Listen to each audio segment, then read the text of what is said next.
नमस्कार दोस्तों। हम आज के इस सत्र में बात करेंगे इतिहास विषय को लेकर। और आगामी जितनी भी भर्तियां इतिहास विषय से संबंधित है, चाहे वो नेट हो, चाहे सेट हो, चाहे वो आपके असिस्टेंट प्रोफेसर का प्रस्तावित जो भर्ती है 1952 पदों की होने वाली है, जिसमें से लगभग 170-80 के आसपास हिस्ट्री की पोस्ट हैं, वो हो, चाहे स्कूल लेक्चरर जो आगामी आने वाली है, जिसके एग्ज़ाम 2000 संभवतः 24 में हो, क्योंकि 23 में एग्ज़ाम पॉसिबल नहीं है, तो वो भी एक काफ़ी अच्छी वैकेंसी है। तो हिस्ट्री के 3 बड़ी वैकेंसीज सीधे तौर पे मुझे नज़र आ रही है: व्याख्याता, प्रोफेसर और नेट। नेट भी इस बार आपको 2 मिलेगी, एक जून में, एक दिसंबर में। और कॉलेज लेक्चर के इंटरव्यू तक नेट चाहिए होती है। तो इंटरव्यू मुझे जहाँ तक लग रहा है वो अगले साल ही होगा, और अगले साल भी इंटरव्यू से पहले एक नेट आपको और मिल जाएगी। तो 3 नेट आपको मिल जाएगी, और इंटरव्यू तक सारी योग्यताएं चाहिए होती है। अब जैसे कई बच्चे ये भी पूछते हैं कि मैं एमए में पढ़ रहा हूँ सर, एलिजिबल हो पाऊँगा कि नहीं हो पाऊँगा। उसको इस तरह से प्रश्न करना भी नहीं चाहिए, क्योंकि सरकार की वैकेंसीज कब और कितनी लेट हो जाए पता भी नहीं चलता। मुझे ठीक से याद है कि 2014 में जनवरी के दिन असिस्टेंट प्रोफेसर की भर्ती आई थी, 14 ही था मेरे हिसाब से, हाँ। और हमारी ज्वाइनिंग हुई कॉलेज लेक्चर के अंदर दिसंबर 2018 में, मतलब 5 साल वैकेंसी लेट हुई थी। तो पता नहीं चलता कि कितनी वैकेंसी आगे जाएगी, है ना।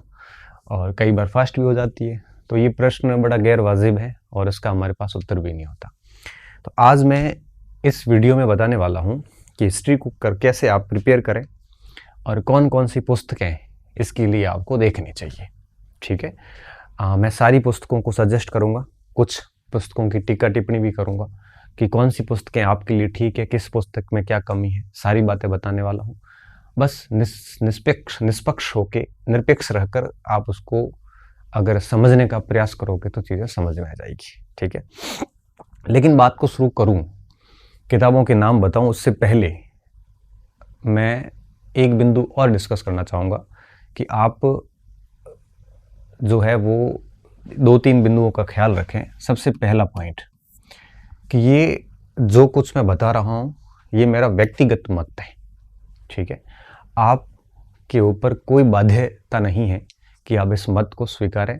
आप अपनी पसंद के लेखक को भी पढ़ सकते हैं, आप अपनी अलग से रणनीति बना सकते हैं, अपनी पुस्तक सूची अलग से रख सकते हैं, आप किसी और विद्वान से भी सलाह ले सकते हैं, आपके ऊपर है। मैं मेरा मत बता रहा हूँ क्योंकि कई सारे ऐसे स्टूडेंट भी हैं जो मेरे मत को फॉलो करते हैं, तो मैं उनके लिए वीडियो बना रहा हूँ। आपको ठीक लगे तो फॉलो करना, ठीक ना लगे तो मत करना। अगर लगे कि पार्शियली लगे तो पार्शियली फॉलो करना, पूरा मत करना। ये सब कुछ आपके ऊपर डिपेंड है। ठीक है, मैं वही किताब बताऊंगा जो मैंने पढ़ी है या मैंने उसको एक प्रकार से देखा है ठीक से, तो ही बताऊंगा। जो किताब मैंने कभी टच भी नहीं करी उस किताब का मैं नाम भी नहीं लूंगा यहाँ पे। ठीक है, जो किताबें पढ़ी है मैं वही किताबें आपके सामने रखने वाला हूँ। अब एक चीज़ और भी है कि आप कोई भी पुस्तक ले लो, ठीक ठाक पुस्तकें, 80-90% सवाल लगभग हर पुस्तक से मिल जाते हैं, और कट ऑफ वही रहती है, 60-70% के आसपास कट ऑफ रहती है। तो कोई भी किताब पढ़ो, मैं मानता हूँ कि सिलेक्शन अगर किताब को ठीक से पढ़ने से हो जाता है। कुछ किताबें पढ़कर कई लोग फेल भी हो जाते हैं और उन्हीं किताबों से कई लोग टॉप कर जाते हैं। तो बेसिकली डिपेंड करता है पढ़ने वाले पे, पुस्तक भी इतना डिपेंड नहीं करता। ठीक है ना। ठीक है, पुस्तक लेखक दावा कर सकता है कि भाई मेरी पुस्तक से 90% आए, कोई कहेगा 80% आए। अब आना तो अलग बात है, याद कितनी हुई वो सबसे महत्वपूर्ण बात है। और मैं मानता हूँ कि हर भाग की एक एक किताब होनी चाहिए हमारे पास में। ज़्यादा किताबें आपको कंफ्यूज करती हैं, आप उस एक भी किताब को ठीक से नहीं पढ़ पाते हैं, है ना। इससे बेहतर ये होता है कि आप जो है वो हर भाग की एक एक पुस्तक लाइए और फिर उनको है वो बार बार पढ़िए, नोट्स बनाइए, सारी चीज़ें मैं आज डिस्कस करने वाला हूँ। और वैसे क्या किताबों का नाम सुझाव देना थोड़ा रिस्क भरा है। रिस्क भरा इसलिए है कि लेखक नाराज़ हो जाते हैं, क्योंकि अगर आप समीक्षा करोगे तो सीधी सी बात है कि किसी भी व्यक्ति हो या पुस्तक को खूबियाँ तो नहीं होती, कुछ कमियां भी होती है। आप मेरी समीक्षा करोगे तो आपको कुछ कमियां नज़र भी आएगी, कुछ खूबियां भी आएगी। तो क्या होता है ना, जब अपन समीक्षा करते हैं तो कुछ कमियां निकल के आती है तो कई लेखक नाराज हो जाते हैं। लेखक से भी ज़्यादा नाराज होते हैं उनके अंधभक्त जो है वो बहुत ज़्यादा नाराज हो जाते हैं। तो फिर जब नाराज हो जाते हैं तो हमारी नेगेटिविटी स्टार्ट कर देते हैं कि इसको कुछ आता नहीं है, ये वो बहुत सारे लांछन लगा लेते हैं। और ये एक रिस्क रहता है। दूसरा रिस्क ये भी रहता है कि अगर फिर पुस्तक में कोई छोटी मोटी गलतियां हैं तो वो हमारे पे दोष दे देंगे कि इन्होंने किताब को सजेस्ट किया था, जबकि असलियत ये है कि ऐसी कोई किताब नहीं है। सरकारी स्रोत भी गलतियां सामान्य हर पुस्तक में होती है। ऐसी कोई पुस्तक नहीं है जो 100% त्रुटि रहित हो, है ना। गलतियां रहती है, सामान्य गलतियां रहती है। कई बार ये भी होता है कि किसी पुस्तक से थोड़े कम प्रश्न आ जाएं, 2-4 प्रश्न, तो भी दोष आरोपण हमारे ऊपर आता है कि आपने बताई थी, मैंने पढ़ी, उसमें से प्रश्न नहीं आया। तो ये समस्या रहती है। कई बार तो कुछ साथी लोग ऐसे होते हैं, हमारे साथी ऐसे होते हैं जो आरोप लगा देते हैं कि ये लोग इनसे आर्थिक हित इनके जुड़े हुए, इनसे पैसे लेते वगैरह वगैरह। तो ऐसे भी आरोप लगे। हालांकि इन चीज़ों से हमें फ़र्क नहीं पड़ता, हम इसके यूजुअल हो चुके हैं। ऐसे आरोप प्रत्यारोप, नकारात्मकता, अटैक हमारे ऊपर, ये सारी चीज़ें चलती रहती है और हम बड़े आराम से हैंडल भी कर लें, मज़ा भी आता है क्योंकि ये चीज़ें हो रही है। इसका मतलब ये है कि हम एक्टिव हैं, है ना। आपकी कोई टांग खिंचाई कर रहा है, आपकी कोई आलोचना कर रहा है, आपके ऊपर कोई लांछन लगा रहा है, इसका मतलब ये है कि आप मार्केट में बने हुए हो, यू आर एग्जिस्ट। और अगर आपके ऊपर कोई कुछ नहीं, अगर मैं ये सारी चीज़ें छोड़ के गाँव जाके बैठ जाऊँ तो निसंदेह मेरे ऊपर कोई आरोप कभी नहीं लगेगा। आरोप लग रहे हैं, अगर नकारात्मकता फैलती है, मेरी कोई आलोचना कर रहा है, इसका मतलब ये है कि मैं ठीक से काम कर रहा हूँ। ये तय बात है, ये पैमाना यही है। और मैं अगर ये सारा चीज़ें बंद करके घर बैठ जाऊँ तो कोई व्यक्ति मुझे बुरा नहीं कहेगा, ठीक है। क्यों? क्योंकि एक्चुअली समस्या मेरे में नहीं है, मेरे कार्यों से होती है लोगों को, है ना। तो मुझे बताना ज़रूरी है, तो मैं बताऊंगा यहाँ पे। तो इन सारी बातों को ध्यान में रखते हुए सबसे पहले मैं साथ साथ में सिलेबस डिस्कस करता रहूँगा, है ना। सिलेबस डिस्कस करना इसलिए ज़रूरी है कि कई बच्चे कहते हैं सर नेट के लिए क्या पढूं। मैं उन बच्चों को एक बात कहूँगा, अगर आपने व्याख्याता स्कूल लेक्चरर की तैयारी भी ठीक से करी है तो आपका नेट बिना तैयारी के भी नेट हो जाएगा।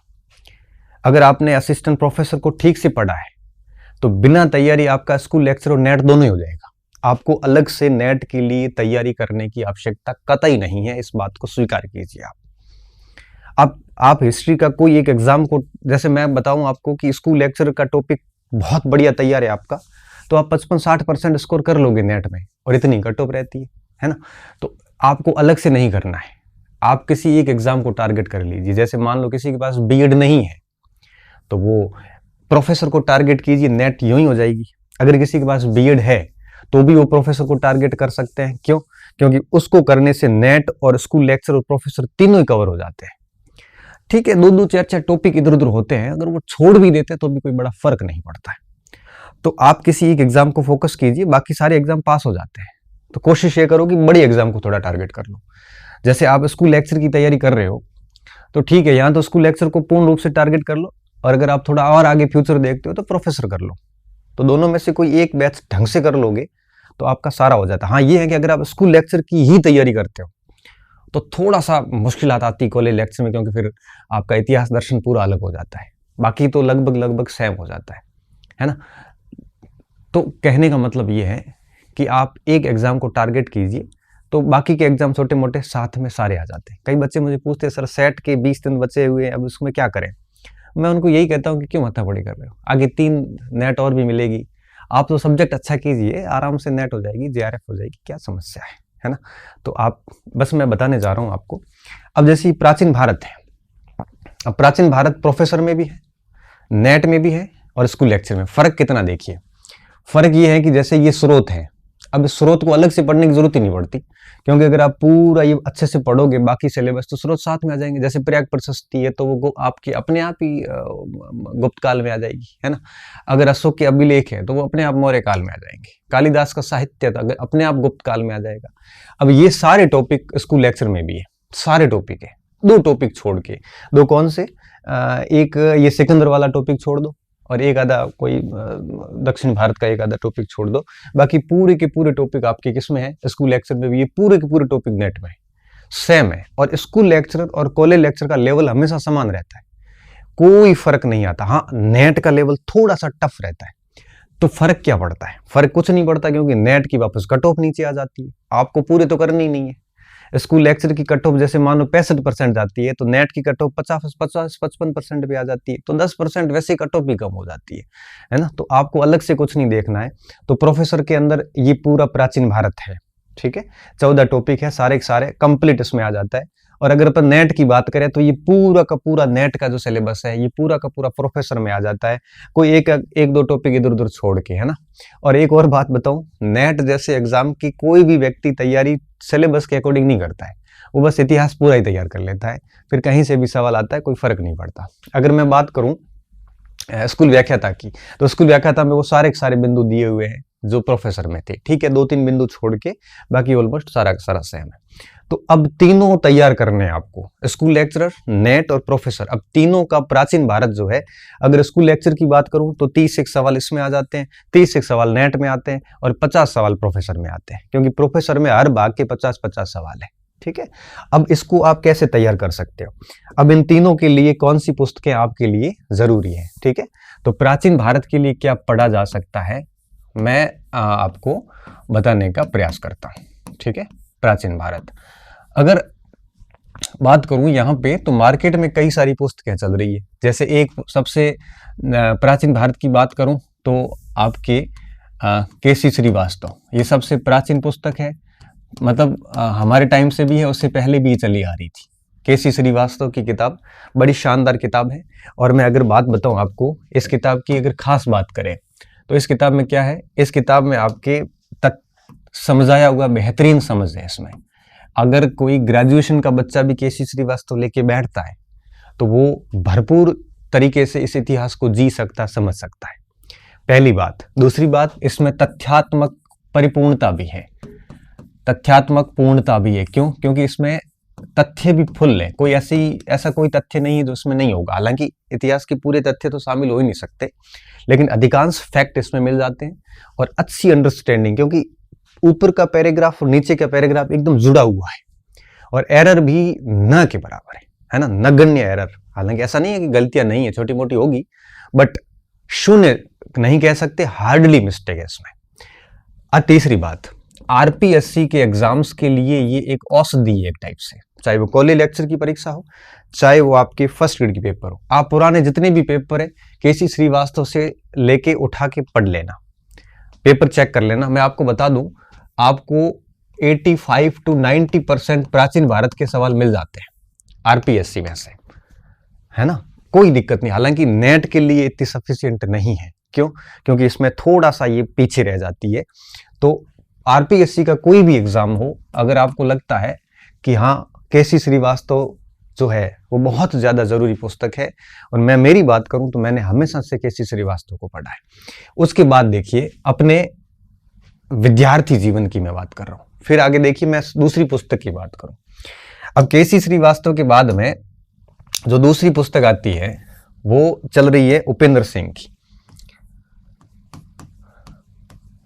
ठीक है। उपेंद्र सिंह की लेखिका, बड़ी यूनिवर्सिटी में प्रोफेसर है, और इनकी खास बात क्या है, ये बड़े नए पैटर्न पे लिखी हुई पुस्तक है और एक बेहतरीन समझ आधारित पुस्तक है, और इसमें नए शोध बहुत हैं। हालांकि केसी श्रीवास्तव क्या अद्यतन नहीं हुई, इसकी कमी यही है कि ये अपडेट नहीं है। इसकी खूबी ये है कि ये बिल्कुल अपडेट है, इसमें नए शोध पूरे डाले हुए हैं, ये बिल्कुल अपडेट है। और इसमें ऐसी ऐसी बातें आपको मिलेगी, अशोक के अभिलेखों की संख्या भी इन्होंने बदल दी है, तो वो पूरा का पूरा अपडेट है, प्लस शोधपूर्ण ग्रंथ है, नवीन शोध हुआ पूरा। हालांकि साइज में बड़ी है, साइज में तो ये भी बड़ी है, और नेट जैसे एग्जाम के लिए भी यह किताब जो है वो सफिशिएंट है, चाहे नेट हो चाहे आरपीएससी हो, दोनों के लिए सफिशिएंट है। हालांकि इसमें थोड़े से तथ्य कम है, तथ्य जो है वो इतने नहीं है जितने की आपके आगे मैं 2 और किताबें बताने वाला हूं। तो ये किताब भी समझ के लिए बहुत बेहतर है। लास्ट में मैं आपको ये भी बताऊंगा कि आपको इनमें से कौन सी पुस्तक पढ़नी है, ठीक है। और तीसरी जो पुस्तक आती है मार्केट में वो है पप्पू सिंह प्रजापत की, मैं पीएसपी लिख रहा हूं, है ना। इनकी जो सबसे बड़ी खूबी है वो ये है कि इस लेखक ने तथ्यों का एक प्रकार से अत्यधिक संकलन किया है, बहुत अधिक तथ्य है इसमें। यूं कहिए कि ऐसा कोई तथ्य नहीं होगा जो इस पुस्तक में ना मिले। ये लेखक बड़े आराम से दावा कर सकते हैं, चाहे नेट का पेपर हो, चाहे आरपीएससी का कोई भी पेपर हो, चाहे एमपीपीसीएस का हो, चाहे यूपीपीसीएस का हो, लेखक आराम से दावा कर सकता है कि 90 से 95% तक सवाल मिल जाते हैं। हालांकि इन्होंने भी 85 यहाँ पे भी मिल जाते हैं, इनसे 5% यहाँ ज़्यादा ही मिलते हैं।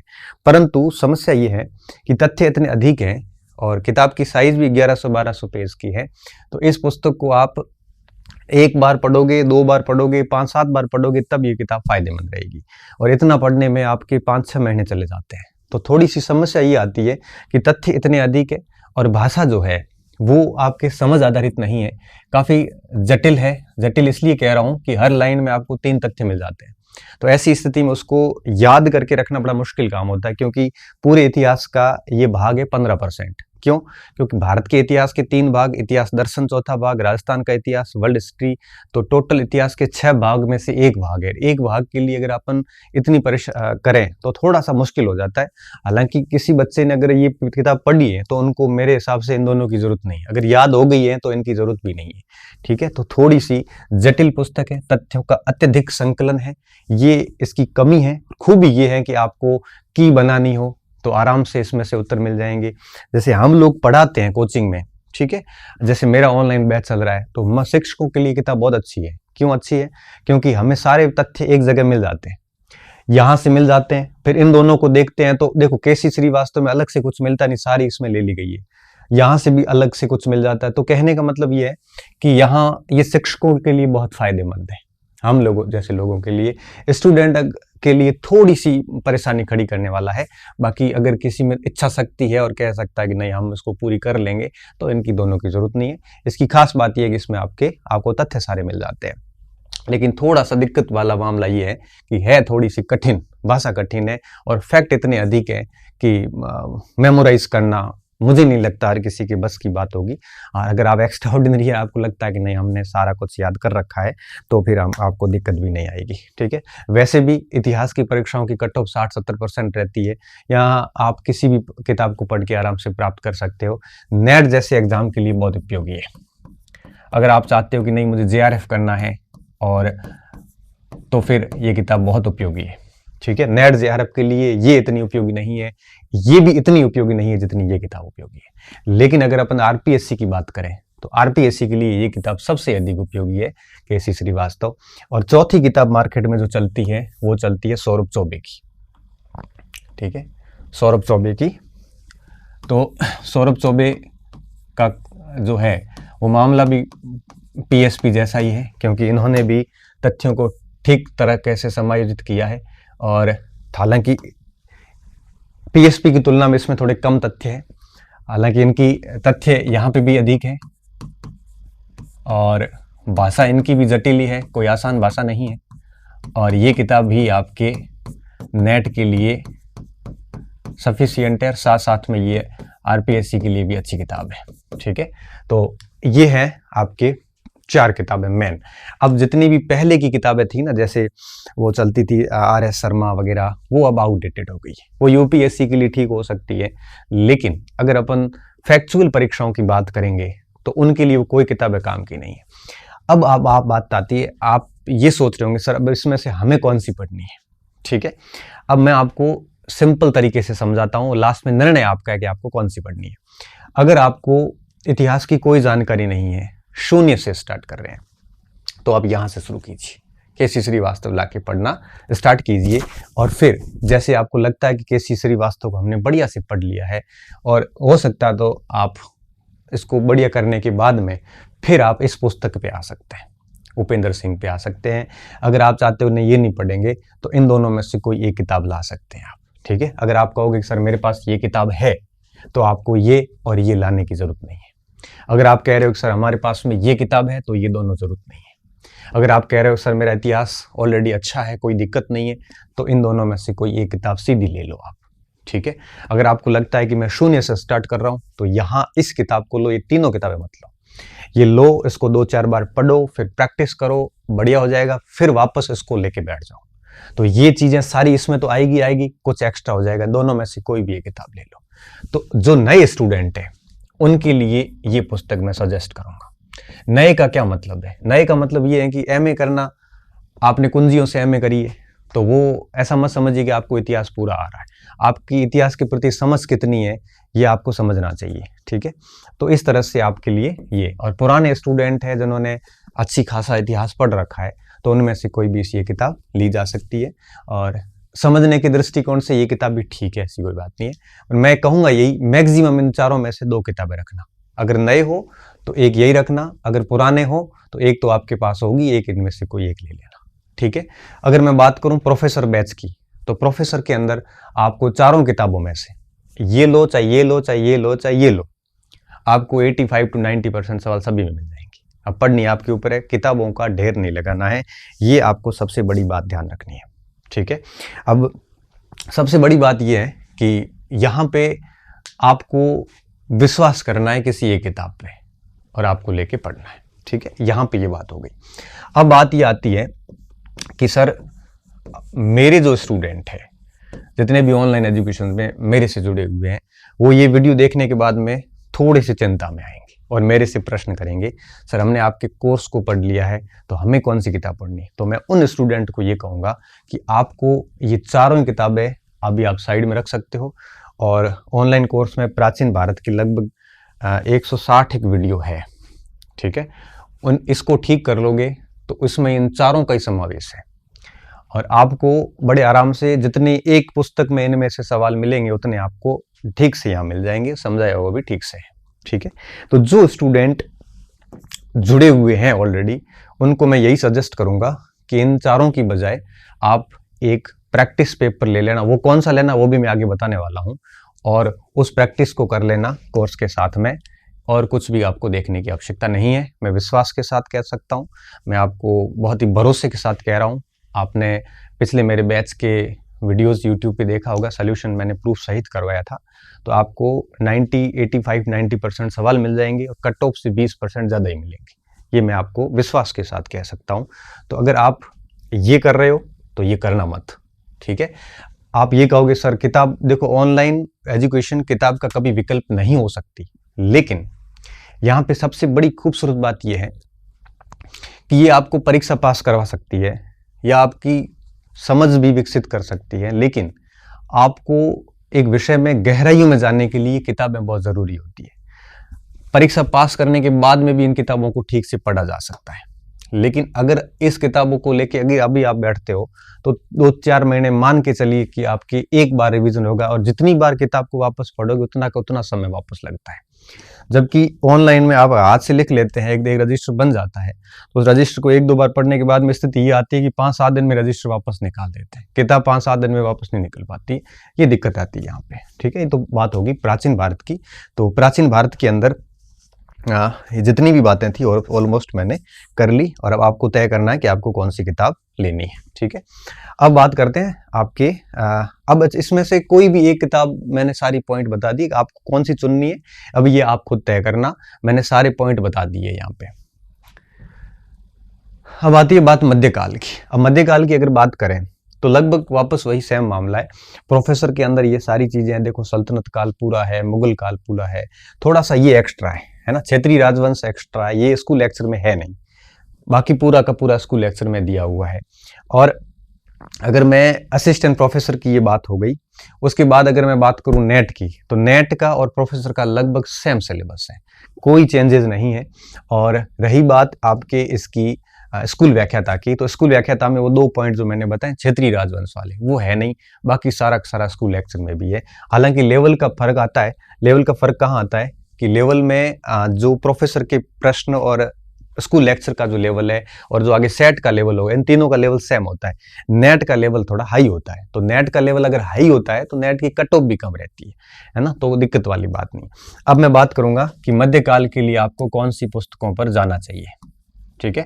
मध्यकाल के लिए, तो मध्यकाल की अगर पुस्तकों की बात करूं, देखो मेरा किसी भी लेखक से कोई द्वेष नहीं है, मैं आपको वही बता रहा हूं जो मैं अनुभव कर रहा हूं। तो आपको जो ठीक लगता है वो आप अपना डिसीजन लीजिए, पर मैं ये इतना कह सकता हूं कि मैंने जो पुस्तकें आपको सजेस्ट कर रहा हूं, अगर इनको ठीक से पढ़ लोगे तो मैं दावे के साथ कह सकता हूं कि आप पीछे नहीं रहेंगे, है ना। अब मैं मध्यकाल की बात करता हूं। मध्यकाल में क्या क्या चल रहा है, ठीक है। मध्यकाल में एक चल रहा है एच.सी. वर्मा। एस सी वर्मा के 2 भाग हैं और एक तो ये चल रहा है, और क्या चल रहा है मध्यकाल में, सतीश चंद्रा चल रहे हैं। मैं सभी का लिखूंगा यहाँ पे और सभी के बारे में बताऊंगा, ठीक है। इसके अलावा मध्यकाल में सौरभ चौबे भी चल रहे हैं।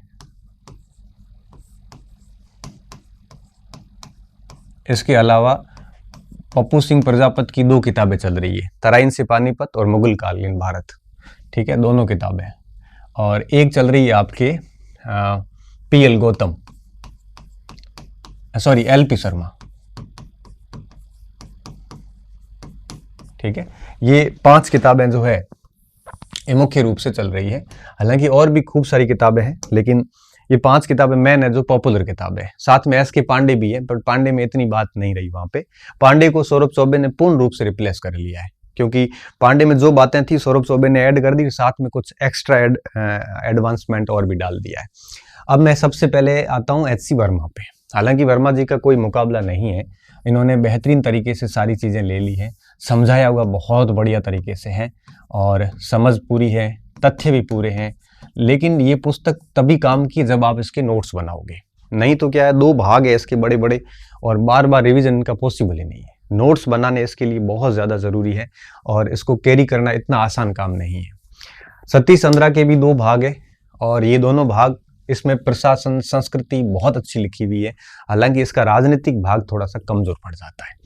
जहां तक पप्पू सिंह प्रजापति की बात है, तो इन्होंने क्या किया है, तराइन से पानीपत मतलब सल्तनत काल पूरा, उसमें भक्ति सूफी, बीजापुर, गोलकुंडा, ये क्षेत्रीय राजवंश, ये लगभग ऐसी 1001 पेज की किताब है। दूसरी ये मुगल काल की, वो भी 1200 पेज की किताब है।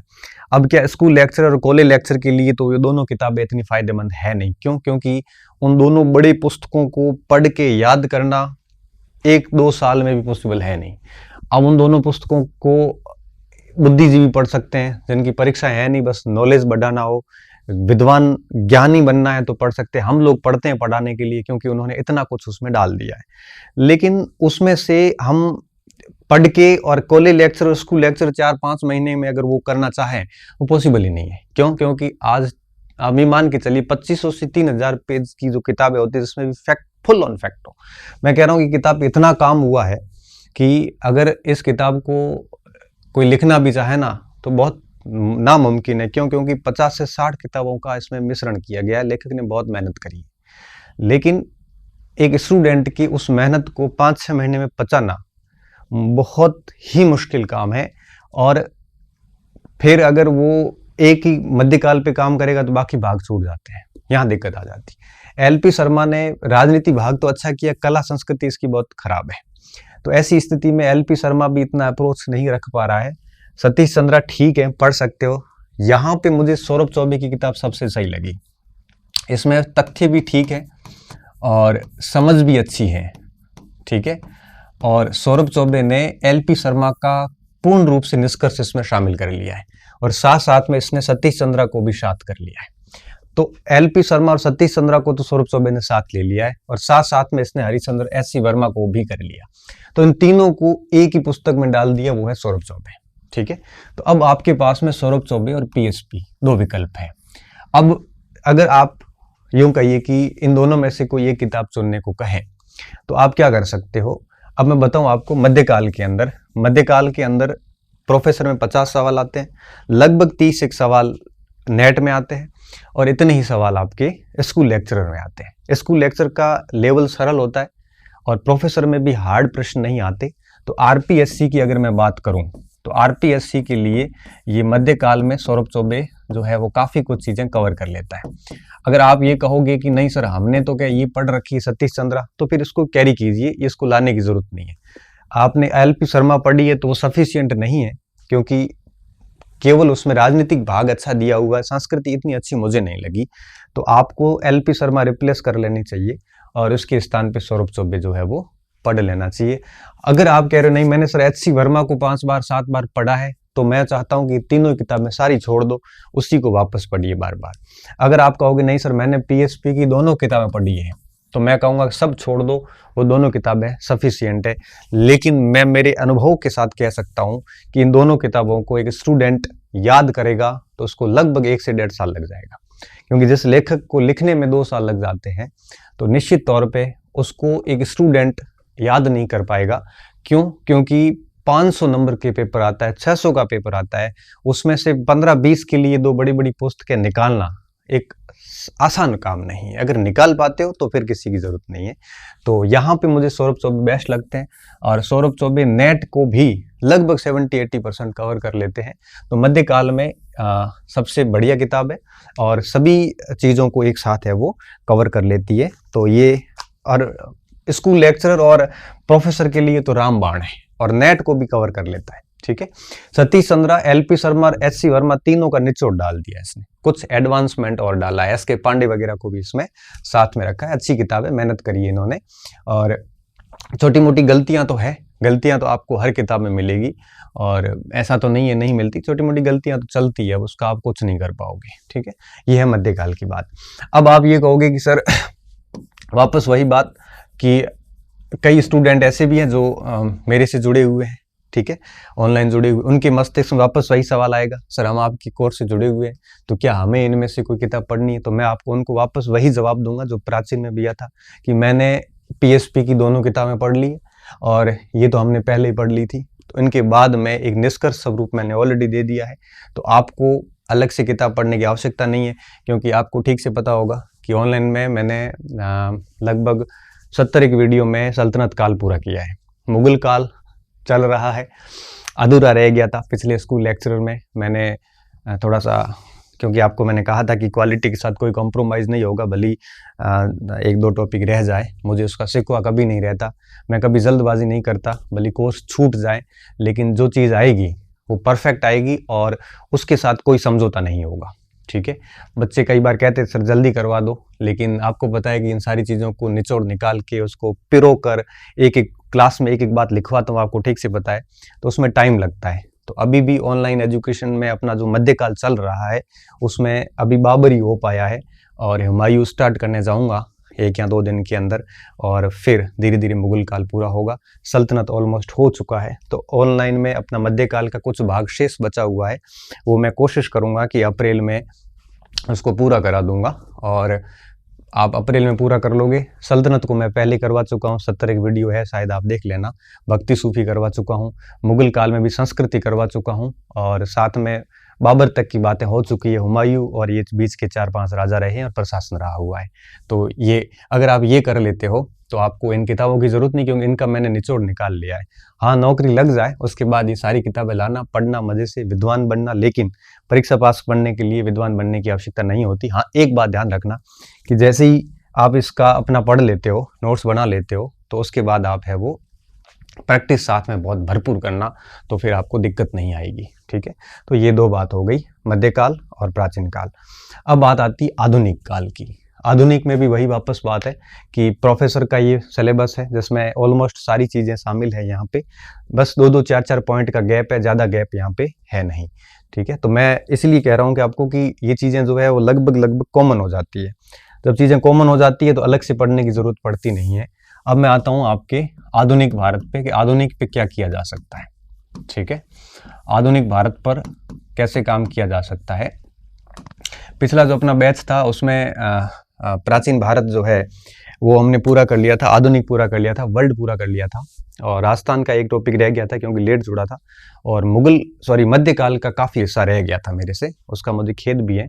और फिर मैंने ड्यू कोर्स में बच्चों को ऐड करना भी शुरू कर दिया, वापस बच्चे जुड़ भी गए, तो वो जो है पार्ट रह गया था उसको अभी मैं पूरा कर रहा हूँ। आगे वैकेंसी में ये शिकायत भी नहीं आएगी क्योंकि अभी टाइम खूब पड़ा है और वापस रिकॉर्ड करने की गुंजाइश भी नहीं है, क्योंकि पिछले भर्ती में भी प्रश्न जो है ऑलमोस्ट सब आ गए थे 85-90% के आसपास, तो उसमें कुछ गुंजाइश नहीं बची हुई है। तो यही वीडियो आगे रहने वाले हैं।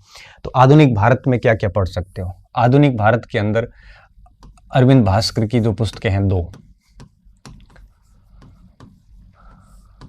अरविंद भास्कर सर की 2 किताबें हैं, इसके 2 भाग हैं।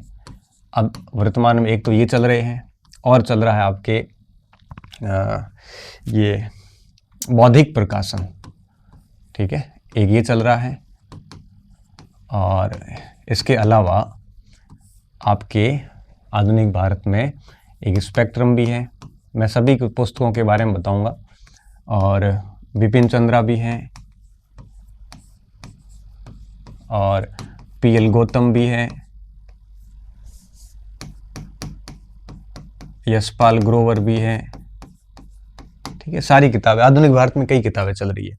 अब आप देखिए, आधुनिक भारत की अगर मैं स्पेक्ट्रम की बात करूं तो ये आपके आरएएस मेंस और प्री के काम की है, ये सॉरी आईएएस मेंस और आरएएस मेंस के काम की है, या फैक्ट नहीं है, डिटेल बहुत है।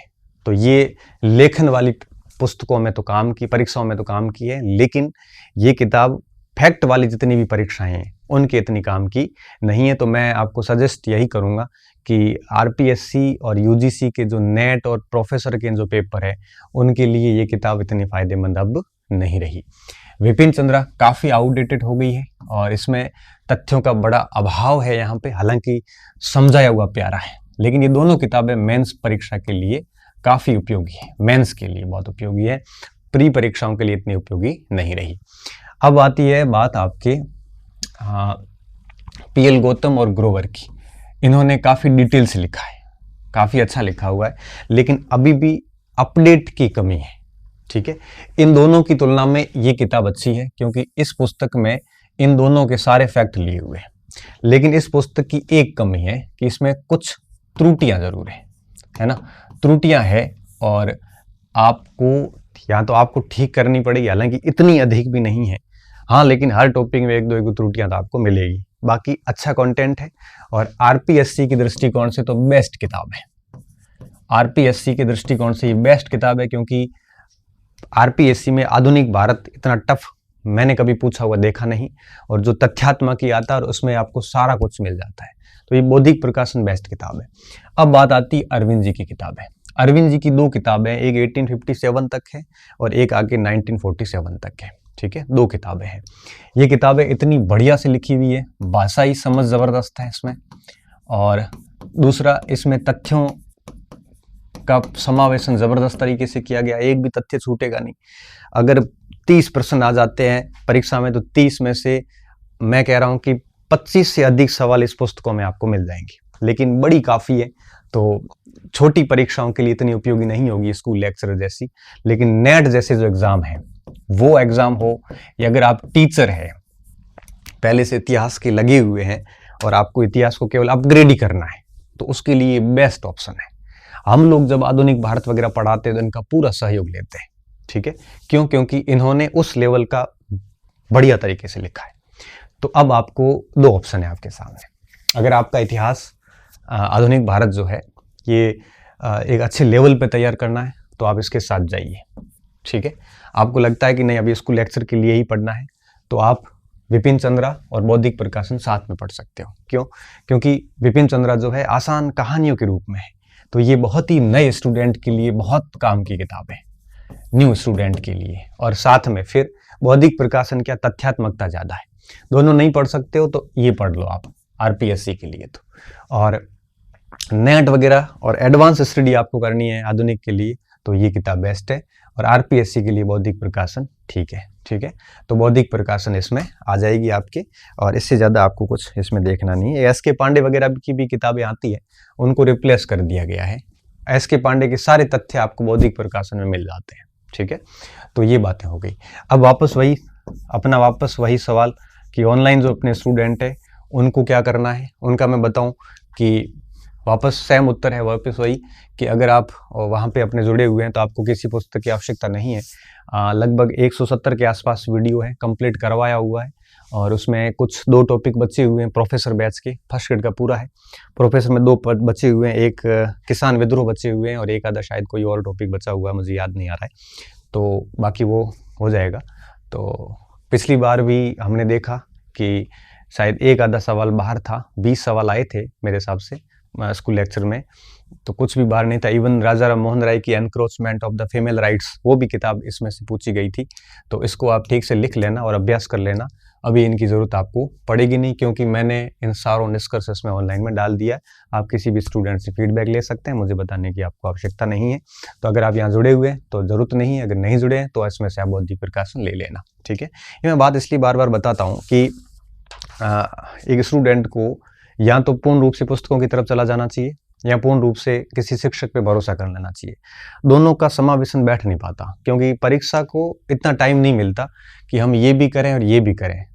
अगर पूरा विश्वास यहाँ कर लिया तो आपको मैं गारंटी के साथ कह सकता हूँ कि 85% से 90% तक सवाल मिल जाएंगे, ठीक है, जो कट ऑफ से 15 से 20% ज़्यादा होंगे, ये बात तय है। यहाँ तो पूरा भरोसा इस पे कर लो, यहाँ पूरा भरोसा इनमें कर लो। यहाँ 85 मिलते हैं तो यहाँ आपको 90% ही मिलेंगे किताबों में। बट ये है कि किताबें काफ़ी टाइम टेकिंग होती है। सीधी सी बात है कि 6 भाग है तो 6 किताबें तो लगेगी, और ये 6 किताबें पढ़ने में मिनिमम आप मान के चलिए एक किताब 15 से 20 दिन, 1 महीना तो ले ही लेती है। फिर 6-7 महीने हो गए, फिर फर्स्ट पेपर भी पढ़ना पड़ता है। फिर 6-7 महीने करने के बाद वापस जब शुरू करोगे फिर 6-7 महीने लेगी।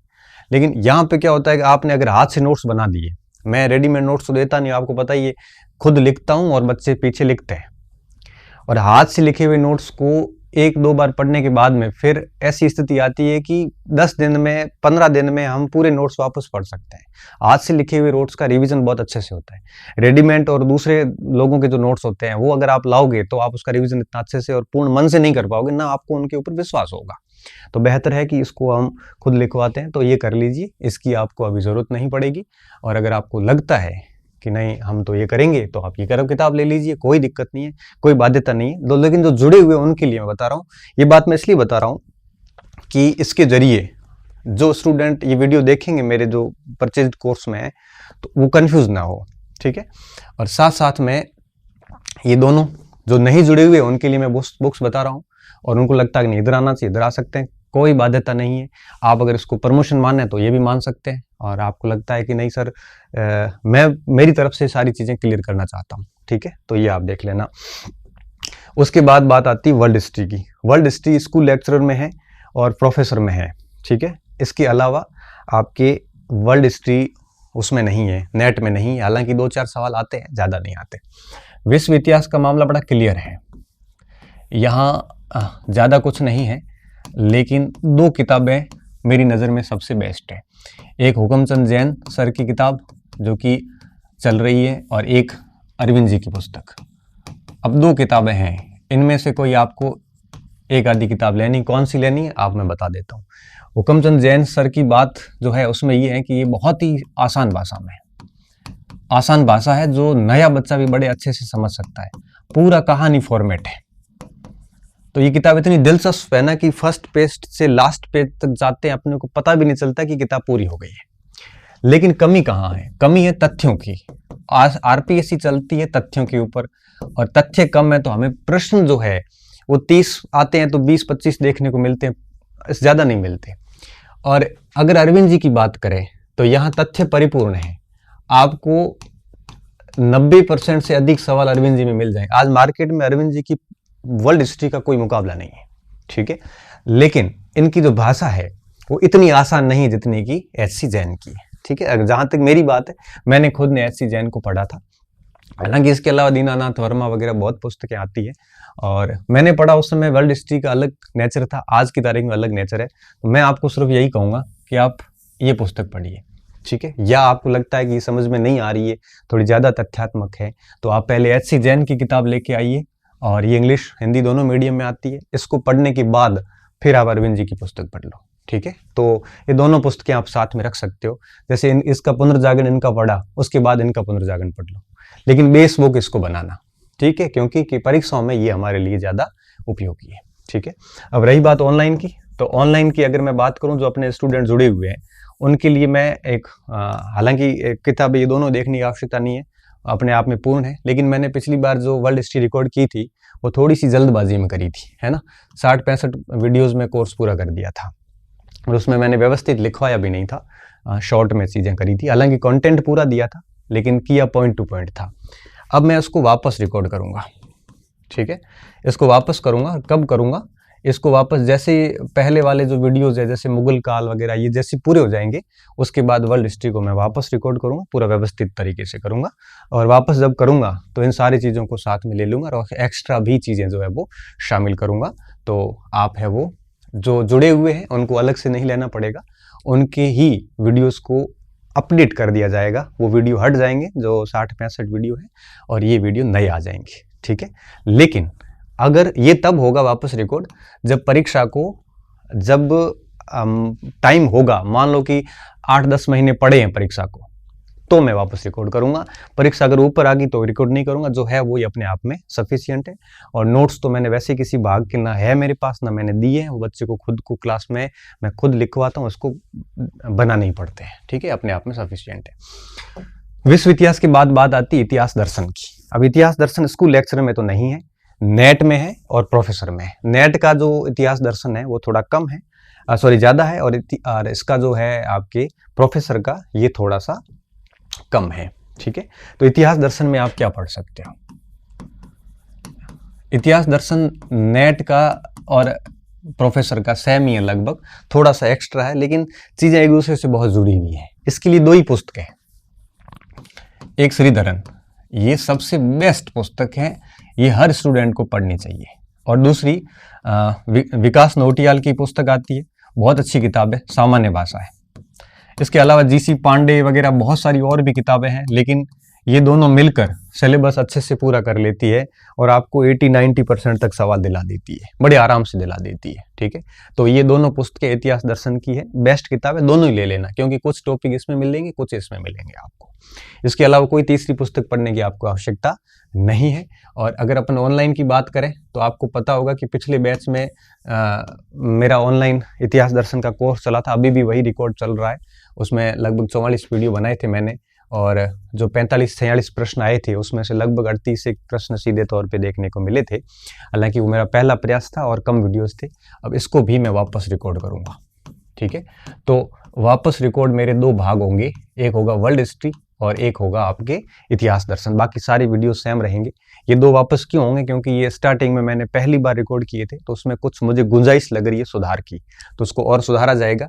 और ये भी अभी तो आपके 44 वीडियो अवेलेबल रहेंगे, और जैसे ही अप्रैल मई का महीना आएगा और मुझे लगेगा कि एग्ज़ाम में काफ़ी टाइम पड़ा है, तो मैं ये वीडियोस आपके हटा दूंगा और इसके स्थान पे नई वीडियोस 1-2 महीने, 1-1.5 महीना लगेगा, ठीक से रिकॉर्ड करके और डाल दूंगा। और ये वापस कब करूंगा? मुझे लगेगा कि एग्ज़ाम वापस में अभी नज़दीक है नहीं, एग्ज़ाम को काफ़ी टाइम है, तो कर लूँगा, ठीक है। बाकी इतिहास दर्शन की प्रैक्टिस बुक्स काफ़ी आ जाएगी मार्केट में, पुराने पेपर वगैरह, तो ये दोनों कर लेना। इसकी पनोरमा की भी आती है, लेकिन पनोरमा ने इतने ज़्यादा कट कॉपी पेस्ट किए हैं ना कि उसकी भाषाई की तारतम्यता ही नहीं है, तो उसके कारण पनोरमा काफ़ी दिक्कत खड़ी कर रहा है। और ये वही पढ़ना इतिहास दर्शन जो नेट की तैयारी कर रहे हैं या कॉलेज लेक्चर की कर रहे हैं, 50 सवाल आते हैं, बड़ा महत्वपूर्ण भाग है ये, ठीक है। और इन दोनों किताबों से सवाल एक भी बार देखने को नहीं मिलता, मोस्टली सारा पेपर आ जाता है, क्योंकि इनमें से समझ इतनी विकसित हो जाती है कि सारी चीज़ें कवर हो जाती है, ठीक है। और अब बात आती है लास्ट में राजस्थान के इतिहास की। राजस्थान का इतिहास नेट में तो नहीं है, लेकिन स्कूल लेक्चरर और प्रोफेसर में है। तो प्रोफेसर में थोड़ा सा ज़्यादा है और स्कूल लेक्चर में थोड़ा सा कम है। तो इसके लिए क्या पढ़ा जा सकता है?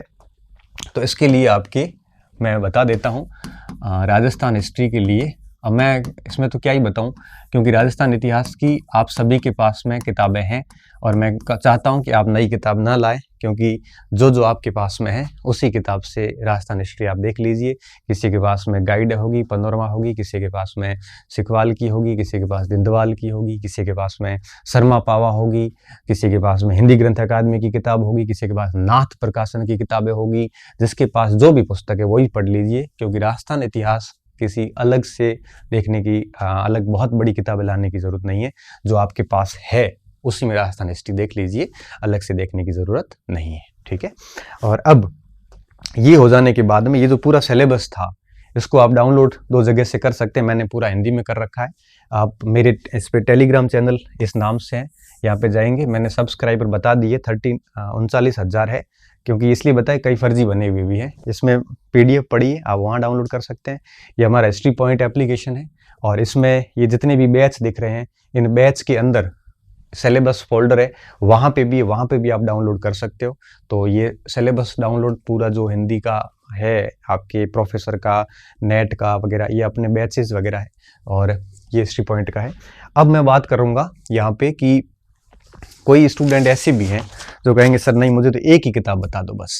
तो एक ही पुस्तक में अगर आपको इतिहास करना है तो उसके लिए थोड़ा सा हमें और देखना पड़ेगा। एक ही पुस्तक में करना चाहते हो तो आर्य अपने आप में बेस्ट किताब है। एक ही पुस्तक से करना चाहते, इसमें इंडियन हिस्ट्री कंप्लीट हो जाती है। लेकिन इसमें तथ्यात्मक पुस्तक ही है, ये पूरी फैक्चुअल पुस्तक है, इसमें अलग से डिटेल नहीं दी हुई है। तो इसको मेरा ये मानना है कि इसको रिवीजन के तौर पे लेनी चाहिए। अब आप पुस्तकों का बढ़िया अध्ययन कर लेते हो, फिर आगे पढ़ सकते हो, है ना। अगर आप इसको बेस बुक बनाओगे तो दिक्कत हो सकती है, क्योंकि अगर इसको 30 बार भी पढ़ोगे ना तो भी ये किताब पूरी याद नहीं हो जाएगी। हालांकि लेखक बड़े आराम से कह देंगे कि 90 से 95% सवाल आ जाएंगे, लेकिन 90% सवाल तो आ जाएंगे, तो मैं भी दावा कर लेता हूँ कि मेरे वीडियो से आ जाएंगे, लेकिन याद करना भी तो बड़ी बात होती है। तो इस किताब को 30-35 बार भी पढ़ोगे तो भी ये ठीक से याद हो, ये भी कोई ज़रूरी नहीं है। इसलिए आप आर्य को तभी लें जब आपने एक बार इतिहास अच्छे से पढ़ा हो, तो एज रिवीजन के रूप में लिया जा सकता है। आर्य के साथ में अरविंद जी की किताब ले लो, वर्ल्ड हिस्ट्री की, तो ये फर्स्ट ग्रेड को पूरा ही कवर कर लेगा, और इवन कॉलेज लेक्चर भी कवर हो जाएगा। फिर आपको केवल इतिहास, दर्शन और राजस्थान हिस्ट्री की अलग अलग किताब लेनी पड़ेगी, ठीक है। तो एक ही पुस्तक की बात होगी। अब बात आती है कि अभ्यास के लिए क्या करें सर। अभ्यास के लिए मार्केट में कई पुस्तकें हैं, जैसे एक चल रही है पप्पू सिंह प्रजापति की, सबसे बेस्ट किताब है। ऑब्जेक्टिव पुस्तकों में इसका कोई मुकाबला नहीं है। इन्होंने सारे पेपर लिए और जबरदस्त तरीके से इसका सोल्यूशन करवाना है, तो पहला रिकमेंडेशन मैं यही दूंगा, ठीक है।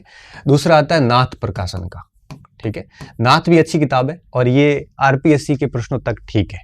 अगर नेट वगैरह साथ में रखना चाहते तो पीएसपी लेनी पड़ेगी। इसके अलावा आपके अरिहंत का पोथा भी आता है, और पांडे के 3 भाग आते थे, पांडे था कौन सा था, हाँ, पांडे के 3 भाग आते थे, आजकल वो आते नहीं है, छोड़ो, आप यही ले लेना, पीएसपी का अभ्यास सबसे बेस्ट है। अब बात आती है टेस्ट सीरीज वगैरह की, ये करना चाहिए कि नहीं करना चाहिए।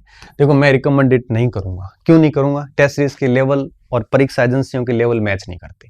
बेहतर ये होता है कि आप जैसे ही अपना टॉपिक पूरा होता है, पीएसपी की जो किताब है ऑब्जेक्टिव, उसके उस पाठ का सल्यूशन और बढ़िया आराम से उसका अभ्यास कर लो। तो जितना आप पुराने पेपर्स का अभ्यास करोगे उतना ही फायदेमंद रहोगे। आपको परीक्षा का पैटर्न पता चलेगा, आपको प्रश्नों का पैटर्न पता चलेगा, आपको टेस्ट सीरीज के स्कोर वाली टेंशन रहेगी नहीं, आप समग्र तैयारी कर सकते हो।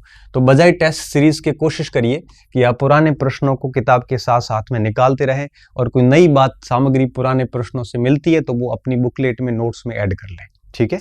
तो ये काम हो गया। अब बात आती है कि कोचिंग का अभ्यास हो गया, टेस्ट सीरीज हो गया, कोचिंग का क्या करना है।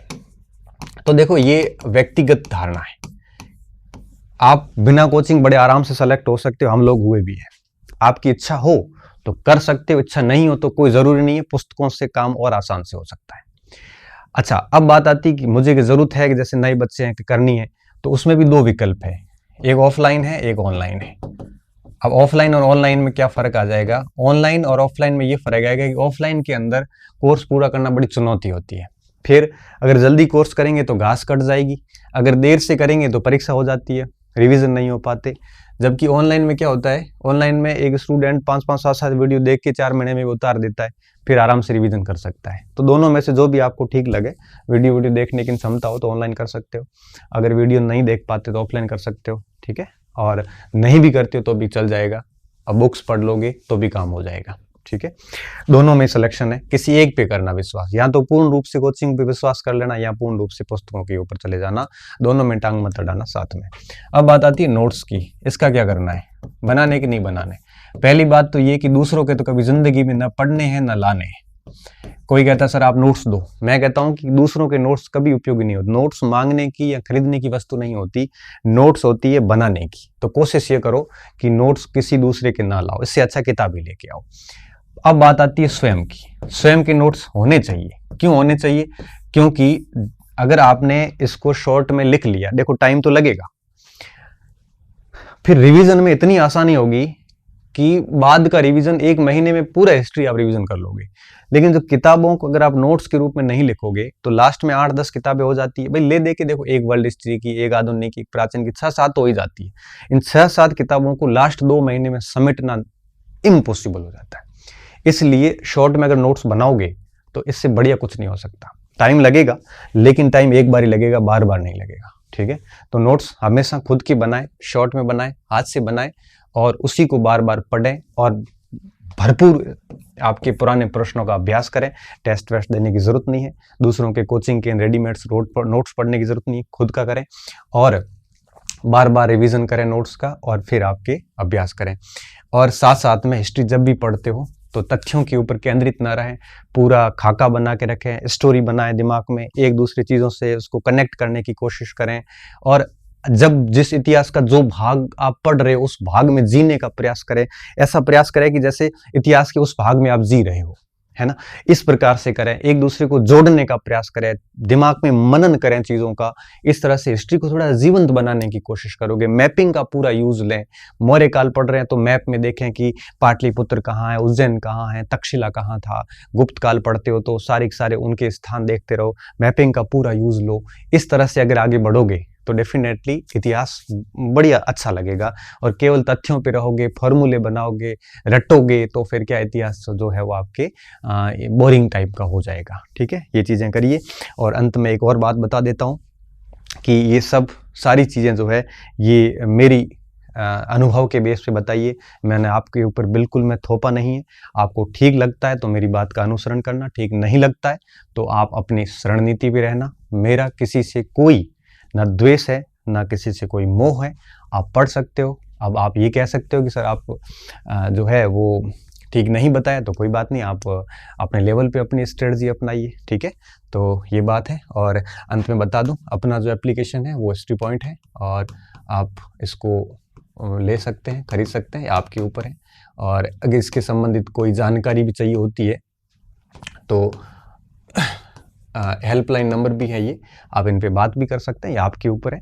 तो सारी चीज़ें मैंने मेरी तरफ से क्लियर कर ली और अब उम्मीद कर रहा हूँ ये चीज़ें सारी आपको समझ में आ गई होगी। बहुत बहुत धन्यवाद विद्यार्थियों, अच्छे रहिए, मस्त रहिए और पढ़ते रहिए।